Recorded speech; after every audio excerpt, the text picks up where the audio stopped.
Bro, having an active Apple account in Iran is a common item. It happens all the time. And legends say it's because we cannot turn on 2FA. And let's say you have done the same. I admire your refusal. Maybe that's the reason your WhatsApp is out of date, and you just switch to your Apple account and want to update it to fix it, but you face um, the error that this Apple account is not active.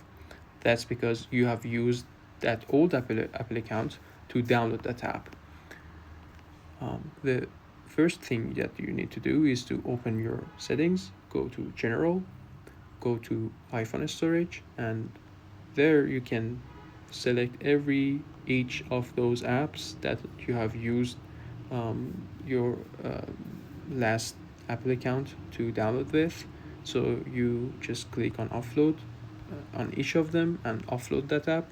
What this essentially do is just remove the app size and keeps the document data. So you should just download it from App Store. Don't click them when they're gray in your home screen. It will use the same old Apple account. But when you search it on App Store and enter your password after that, you're gonna have the app again in your phone with your data in it. Something like WhatsApp needs this because you cannot just delete it and download it again because it will delete all the data. So yeah, I hope you've enjoyed this.